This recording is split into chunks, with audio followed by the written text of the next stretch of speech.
你相信吗？眼前这座安静的小山村，40年前曾是全世界最危险的地方。这条村子叫做满星蝶，虽然名字很好听，但却是金三角的毒品基地。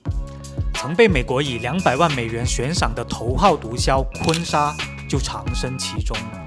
如今这里还隐匿着关于他的各种传说。今天我就要带你走进神秘的金三角。Hello， 我是大比哥阿良，我现在身处太北山区的美斯乐。从美斯乐华人村前往满星蝶，路途还是非常困难的，大概要骑车1个小时30公里。这就是我今天的座驾。美斯乐是太北山区的华人村，住着非常多的国军后裔。感兴趣的记得翻看我上期影片哦。从美斯乐到满星蝶需要翻过几座山头，路面状况时好时坏。除了会偶尔穿插一些村子以外，大部分路段荒无人烟，甚至还需要越野。这段下坡路太难骑了，泥路又湿又滑，我是用2脚蹬着，这样保持平衡下来的。不知道为什么导航给我导这条路，好难走啊！不过后面应该好了吧，下了这个山地了，前面可能会平一点。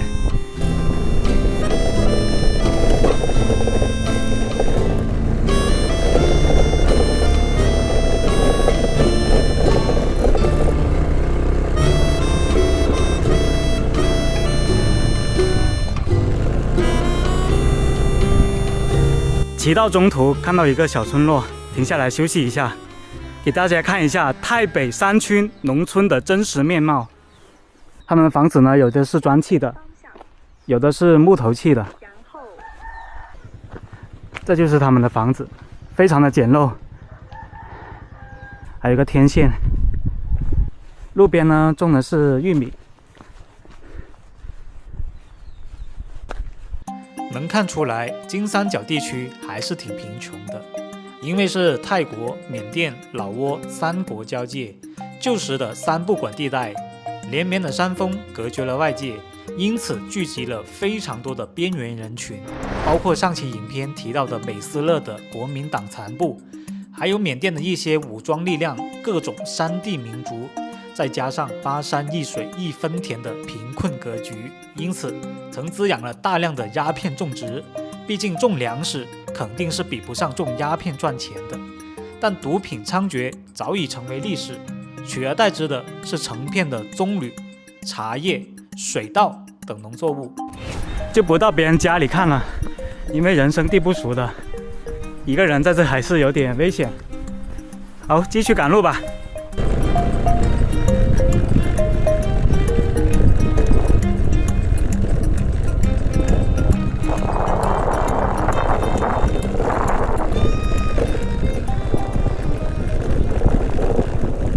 越靠近满星蝶，路面状况就越好。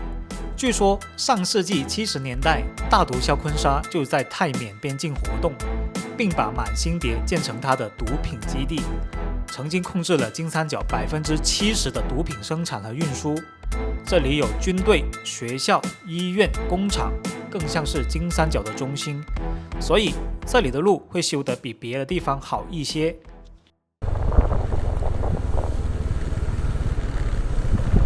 骑行了大概1个小时，终于到达了满星蝶村。这个名字听起来就非常的诗情画意，晚上可以看到满天的星星。走，咱们继续看一看曾经闻名天下的制毒村，如今变成什么样子了。这里有一家超级大的71，证明这个小山村呢是现代化的，是安全的。来到泰国山区旅行的话，想要判断这个地方安不安全，就要看这里有没有71。满星蝶村隐藏在山谷之中，四面环山，地势险要，易守难攻。一条河流穿越山谷，带来丰富的水源和植被，难怪会被坤沙看上，并建成基地。据说80年代就颇具现代化，已建成自来水和电力系统。海洛因、吗啡的提炼厂散布各处，但现如今就是一条普普通通的村子，完全没有当初戒备森严的紧张气氛。我身后是一所中学，名字叫大同中学，它是一所中文学校，据说是由大毒枭坤沙出资捐赠的。我已经看到后面教学楼的学生在对我挥手了。萨瓦迪卡！这里看到有一个中文的标语：次人第一要有志，第二有实，第三要有恒。学校中间悬挂的是泰国王室的照片。这是学生们 ，Hello， 萨瓦迪卡。坤沙为什么会建一所中文学校？因为他父亲是祖籍云南的汉族。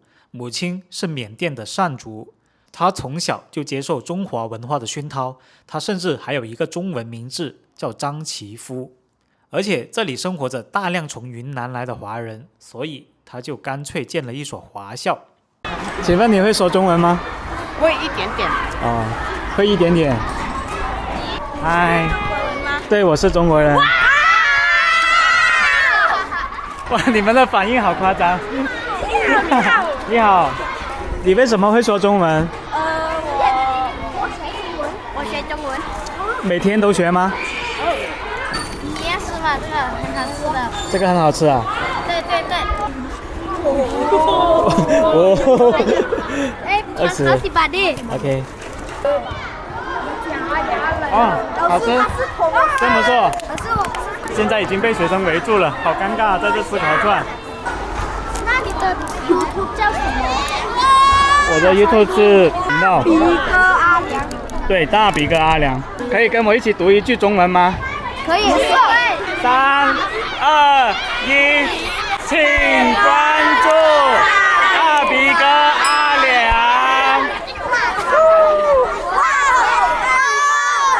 我一出生就直接会讲中文。你一出生就会说中文？你爸妈是从哪里来的？我爸妈是缅甸来的。缅甸来的。哦，你这是中文学校，这边是泰文学校。哦，你们是几点开始上中文学校？是4点半。4点半。谁能想到这里曾经是毒枭建立的学校，如今能看到的只有一群天真无邪的孩子，历史的痕迹早已消失得无影无踪。嗨。嗨。拜拜。拜。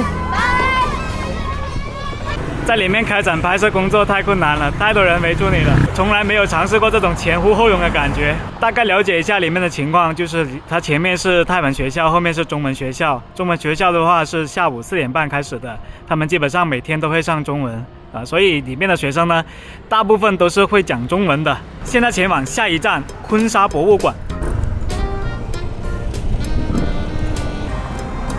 坤沙博物馆就在里面。OK， 继续往前面骑。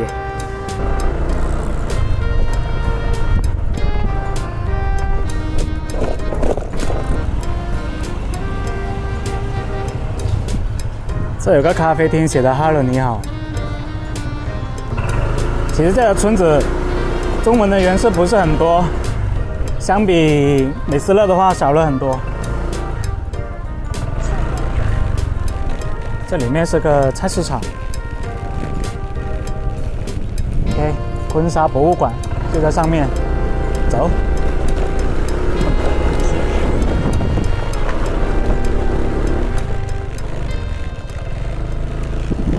这里就是坤沙博物馆，很简单的几座小平房。当然，泰国当局肯定不想把这里搞得太隆重，毕竟这不是什么好名声。在这里，我能看到2面国旗。左边的这面旗帜是缅甸善邦的邦旗，右边是坤沙所领导的蒙泰军的军旗。这里有个藏品室，走进去看一看。就是他左肩膀上这个军旗，代表着蒙泰军。里面非常的简陋，就简单放了一些照片。说起坤沙，我们通常想起的是他大毒枭的形象，其实他还有另外一个身份，那就是善邦独立运动的领导人。他治下的蒙泰军就是善邦最大的独立军团。其其实金三角毒品的猖獗和缅甸政府是脱不了干系。缅甸在从英国殖民者手中独立前，缅族人也就是缅甸的主体民族，承诺会给予境内的一些少数民族自治权，比如善邦人，来换取他们的支持。但独立后却出尔反尔，打击善邦力量。作为拥有善邦血统的坤沙，就是在这种压迫的背景下长大。所以他在接受外国记者采访时，他强调自己从来不是为一己私利而贩毒，而是为了善邦的独立而筹集资金。从他简陋的住所来看，他确实没有过上奢靡的生活。相比南美的毒贩，他混得还算挺惨的。但是他口号虽然喊得崇高，毒品带来的危害却是实打实的，太多人的生命遭受毒品残害了，以至于美国都曾开出200万美金来悬赏他。最终在1982年1月21号，泰国军队出动重兵将他赶出泰国，从此满新蝶迎来了和平与安定。这里还有一个打卡的牌子，1982 1月21，一颗破碎的子弹。我身后就是坤沙的卧室，看起来也是非常小的一间。没想到这么大个毒枭，原来他房子是这么小的。但不一定是他长居在这里，有可能这只是他一个临时的庇护所。毕竟狡兔三窟，还挂了不少对联啊、灯笼啊之类的。这里还写了一句热烈欢迎香包参访。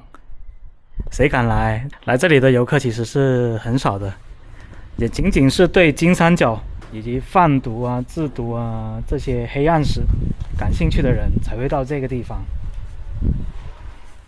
他房子后面呢，其实是有条山路的。我猜测是为了方便他逃跑，修了这么一条路。其实来这个地方心里还是有点忐忑的，毕竟这里曾经住着世界上最凶狠的毒贩。如果是几十年前，像我这样单枪匹马来到这个地方，其实早就已经被拦在外面，被吊起来了，就不可能到这个村子了。因为四处全是山，进山的那道路也就那么几条，肯定会有一些检查站啊、边防所之类的，有他的军队保护着坤沙，外人呢是很难进来的。从空中俯瞰，坤沙的住所建在一个山头，四面是丛林，把这里围得密不透风。但这样的环境也方便逃跑，一不留神就能在深山密林中消失得无影无踪。正如这段不光彩的金三角毒枭历史，也只剩这片森林在默默见证。而且我一到这个地方就感到一种压抑，虽然阳光很明媚，但是四下无人，密不透风的，一进来就有一种很诡异的感觉。人在这里呢，走着也感觉特别的不舒服。在坤沙住宅旁边的几十米，我发现一个废弃的佛塔，已经被一些树木包围起来了。我猜测坤沙平时也经常来这个佛塔来祭拜吧。这个村子基本没有旅游资源，可以找到唯一一个景点就是山上有一个佛塔。走过这100多级的楼梯，上面有一座佛塔，但是这个佛塔呢，跟你在泰国其他地方看到的其实并没有什么差异，所以咱就不去看了。最后来做个总结吧，这就是我在满新蝶骑行的一天。这条泰北的小山村曾经是金三角的中心，是大毒枭坤沙的基地，而这条曾经的贩毒制毒大村，如今早就改邪归正了。这里的村民呢，还是比较友善和蔼，特别是在学校里面遇到那群小学生，感觉他们非常的天真烂漫。至于说来这里旅行嘛，其实也没什么旅行资源，唯一值得庆幸的是路上的风景很好看。我是大鼻哥阿良，如果您喜欢这期影片，就请多关注、点赞、投币吧，感谢你的支持，咱们下期再见。